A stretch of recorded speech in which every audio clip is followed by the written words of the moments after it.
ప్రభుత్వంలో లంబాడీలకు జరుగుతున్న అన్యాయంపై నెల 26న లంబాడ హక్కుల పోరాట సమితి ఆధ్వర్యంలో హైదరాబాద్ ఇందిరా పార్క్ వద్ద మహాధర్నా చేపట్టనున్నట్లుగా ఆ సంఘ నాయకులు తెలిపారు. ఇక ఆదిలాబాద్ పట్టణంలో ప్రెస్ క్లబ్ లో వారు మీడియాతో మాట్లాడారు. లంబాడాల ఓట్లతో అధికారం చేపట్టిన కాంగ్రెస్ వారికి పదవుల కేటాయింపులు అన్యాయం చేస్తుందన్నారు. నామినేటెడ్ పదవుల విషయంలో వివక్ష చూపుతున్నారన్నారు. మహాసభలో పెద్ద ఎత్తున లంబాడాలు పాల్గొని విజయవంతం చేయాలని పిలుపునిచ్చారు.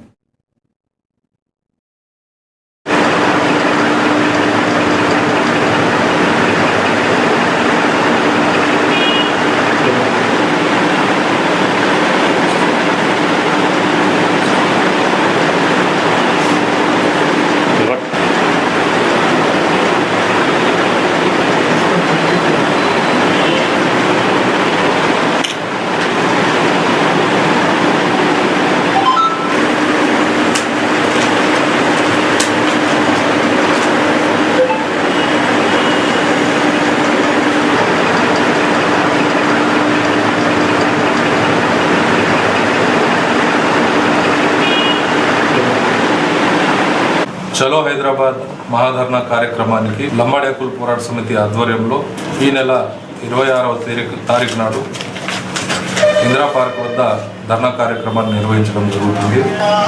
ఈరోజు 4.4% ఉన్నటువంటి రెడ్డి సామాజిక వర్గం ముఖ్యమంత్రి రేవంత్ రెడ్డి, ఉత్తమ్ కుమార్ రెడ్డి, అదేవిధంగా కోమటిరెడ్డి వెంకటరెడ్డి, అదేవిధంగా వచ్చేసేసి పొంగులేటి శ్రీనివాసరెడ్డి, అదేవిధంగా వచ్చేసేసి దాదాపు 6 మంది మంత్రులు కేవలం 4.4% ఉన్నటువంటి రెడ్డి సామాజిక వర్గం నుంచి ఉన్నారు. అదే 7% ఉన్నటువంటి లంబాడీలు ఒక్క వ్యక్తికి కూడా ఇవాళ మంత్రివర్గంలో చోటు ఇవ్వలేదు. ఇది తీవ్రమైనటువంటి అన్యాయం జరుగుతుంది ఇవాళ లంబాడీ సామాజిక వర్గానికి. నామినేటెడ్ పోస్టుల్లో కూడా లంబాడీలకు ప్రాధాన్యత ఇవ్వటం లేదు. లంబాడీలకు అసలు నామినేట్ పోస్టుల్లో ప్రాధాన్యత లేదు, పోస్టులు కూడా ఇవ్వడం లేదు. కాంగ్రెస్ పార్టీ లంబాడీల ఓట్ల వల్ల గెలిచి లంబాడీల ఓట్లు వేస్తేనే అధికారంలోకి వచ్చింది. అంతెందుకు రేవంత్ రెడ్డి కోడంగల్ నియోజకవర్గంలో 40,000 ఓట్లు లంబాడీలై ఉన్నాయి.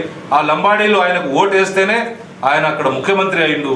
అదేవిధంగా ఇంద్రవెల్లి మహాగర్జన ఏదైతే గతంలో జరిగిందో, బోత్ ఆసిఫాబాద్ అదేవిధంగా ఖానాపూర్ ఆదిలాబాద్ కాన్స్టిట్యున్సీ ప్రజలంతా కలిస్తే ఇంద్రవెల్లి సభ ఆ రోజు 2021లో సక్సెస్ అయింది. కాబట్టి ఆ సక్సెస్ అయింది కాబట్టి ఆయన ఆ రోజు ముఖ్యమంత్రి కాంగ్రెస్ పార్టీ అధికారానికి వచ్చింది, ఈయన ముఖ్యమంత్రి అయిండు. మరి ఈ రకంగా చూస్తే అటు లంబాడీ సామాజిక వర్గానికి అతిపెద్ద గిరిజన సామాజిక వర్గమైనటువంటి లంబాడీ సామాజిక వర్గానికి అన్యాయం చేస్తున్నాడు. అదేవిధంగా అడవుల జిల్లా, ఆదివాసీల జిల్లా, గిరిజన జిల్లా ఆదిలాబాద్ జిల్లాని కూడా అసలు పట్టించుకోకుండా రోడ్లు కానీ బ్రిడ్జిలు కానీ అసలు ఎటువంటి అభివృద్ధి కార్యక్రమాలు లేకుండా మరి ఇవాళ రేవంత్ రెడ్డి ప్రభుత్వం ముందుకు పోతుంది. అందుకోసం ఏదైతే చేవెళ్ళ డిక్లరేషన్ ఉన్నదో, ఏదైతే మల్లికార్జున్ ఖర్గే వచ్చేసేసి చేవెళ్ళలో చెప్పిండో, ఇవాళ కొమరంభీం డెవలప్మెంట్ కార్పొరేషన్ పెడతామన్నారు, సేవలాల్ డెవలప్మెంట్ కార్పొరేషన్ పెడతామన్నారు, అదేవిధంగా కోయా, అదేవిధంగా ఇతర ట్రైబల్స్కి